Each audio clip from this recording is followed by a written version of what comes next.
My friend won't accept that I don't want to be romantically involved with him, and now I don't know what to do after he made a complete fool of himself trying to convince me otherwise. Posted by you/throw a waffle away. I've had a very tough year with nearly every type of relationship in my life, romantic/intimate, familial, friendship, professional. You name it, it's blown up in my face. I've been to therapy, it wasn't great, but I'm trying my best to learn from it and not give in to avoidance and self-isolation. So that's the background. I, 24F, volunteer at an animal shelter several times a week, and there's a regular group that goes at the same time, all of whom are older than me. The closest one to my age is 28M. It seemed natural for us to see if we were a good match romantically, but ultimately, I'm not feeling anything toward him, and with everything else this year, I'm fine with focusing on myself and being single. We agreed to be friends back in July, and I thought that settled it. In mixed company outside of volunteering, obviously, we've had a few drinks and some deep talks, as in absolute trauma dumping, and usually, I'm opposed to this, but I thought being frank would help us be genuine friends and forget about the small amount of time we considered dating.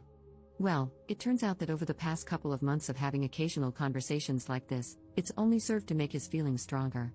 More than once, he said, "We need to talk," and in those talks, he said things like how he appreciates our close friendship, etc., relating to trauma dumping and trust and whatever.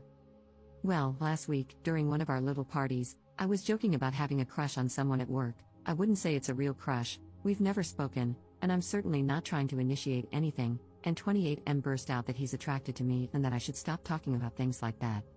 I went beet red and changed the subject. It really pisses me off that he thinks I should censor myself because of feelings he has, which I've done nothing to encourage. The next day, of course, I get a text that says, "We need to talk." I purposely skipped the shelter, but he insists on coming over to my parents' house because it's important. My parents were not home. So fine, he comes over, we chat a bit, and then I ask, "How bad is it?"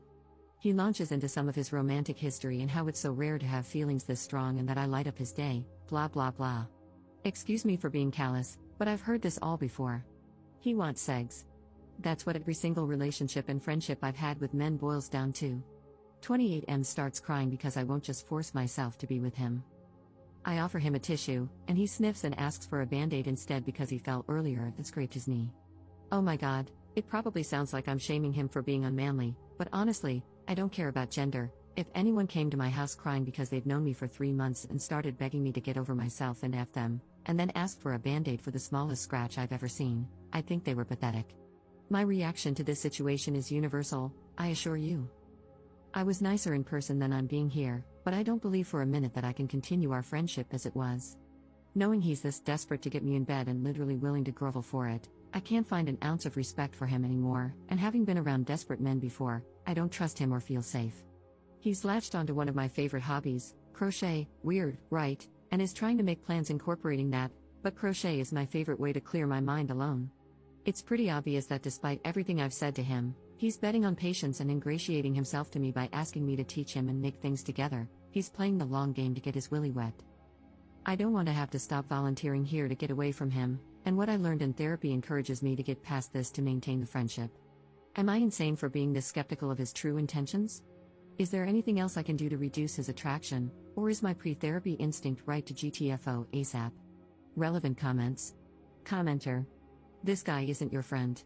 He would have put these feelings in check immediately if he were truly your friend. He would have asked for distance while his feelings cooled down, anything but coming to you, begging for a relationship. He's a 28-year-old man, not some hormone-driven teen. He heard you when you said that you just want to be friends, and he's decided that's not good enough for him. Ops response. That's the issue I have with the crying here. I'm all for men being vulnerable and stuff, but this felt extremely manipulative, though I can't imagine how that would make me want to rip my clothes off, Lamau. I wasn't nice in how I described my feelings toward it, but I've seen Reddit pounce on stuff like that. Sure enough, a couple of comments came through, and I'm pretty heated that one of my first attempts at friendship again ended up the exact same way, all about waiting for me to give in. Here's another potential attack point for the internet. I guess I'm pretty, whether or not I wear makeup, so I've pretty much always been treated like this. Every guy friend I thought I had has gone there eventually. Even years later, it's I always had a crush on you, or I think I'm making a friend, but I get ghosted if I bring up that I like someone else. It's pretty clear my only value is having certain anatomy and a face that doesn't make people gag, and I don't have any empathy left anymore for situations like this.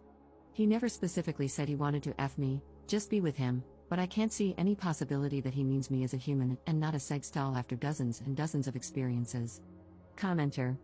Interesting, I thought therapy was usually helpful in setting boundaries. I feel like you should consider finding a new therapist if this one is encouraging you to maintain relationships with people who don't respect you or your boundaries. You did have a hand in his trauma bonding with you, another sign that your therapist is failing you. Find a new animal shelter to volunteer at. If there isn't another one in your area, you should consider finding a different place to volunteer if you enjoy contributing to your community in that way. But maintaining any kind of relationship with him at this point is just plain stupid. Ops response. Yeah, I learned pretty quickly after therapy that my exposures for social anxiety made everything worse. I'm avoidant as hell and have literally run away from situations I dislike, and this really expensive, famous program, I'm not kidding, people come from around the world, encouraged me to say yes to everything, and it made my mental health a lot worse. Update 4 days later. Unfortunately, there's more. Before I made my original post, I already had plans with a mixed group, including 28M. Before I dive in, I just want to thank everyone who shared their experiences with ill-informed therapy, social anxiety, boundaries, and struggles similar to mine.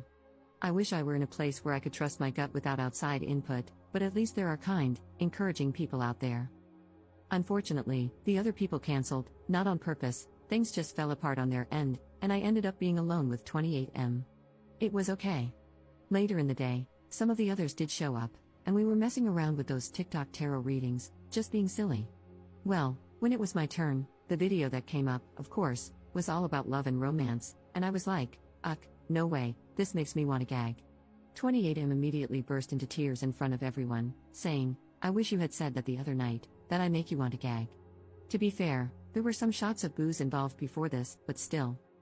I generally had a good day and wanted to keep the vibe, so I basically had to talk him down, also in front of everyone. Then, once everyone left, he pulled me aside, shocker, huh, and I had to reiterate again that the stupid TikTok thing is literally just TikTok. My reaction was not about him, and I had to defend my entire position in life again. Then he asked if he could prove himself by helping me study for university so he wouldn't make a scene anymore. I said I wasn't sure, but obviously, I'm not going to do that. It's hard enough to focus on school without a weepy baby having tantrums next to me, probably checking me out when I'm not looking. So, it's sad and it sucks because I have to change my whole routine now. I managed to find some other volunteer shifts that work with my schedule, but it's down to just 1 day a week. I told the coordinator why and asked if my new schedule could be kept private, if possible. They agreed to take me off the email list and just keep track of when I'm coming in. I feel bad complicating her job and ditching the other volunteers, but at least I still get to see the animals I've grown attached to.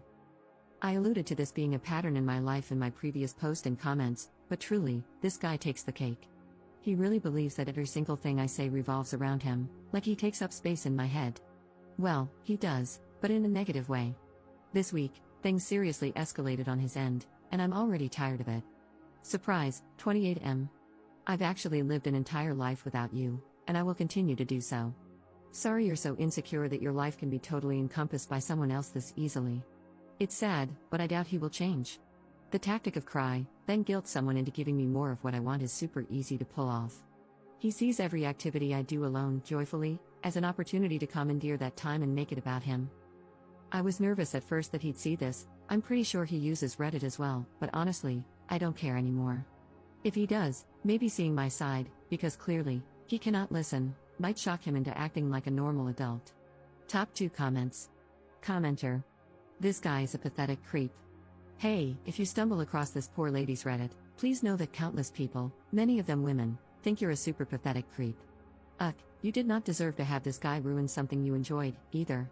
I hope he gets abducted by aliens and returned to his creepy home planet. Commenter. Nothing is going to shock him into acting appropriately. He needs therapy, he needs to be brutally honest about his behavior with his therapist, and most importantly, he needs to be willing to do the work to change his behavior for good, which he won't do. All you can do is change your behavior to keep yourself away from creepy, manipulative dudes. Crying like that is manipulative, whether he means it to be or not. Stop hanging out with him one-on-one, and I would stop hanging out with the group if he's there. Can't you hang out with the other friends without him?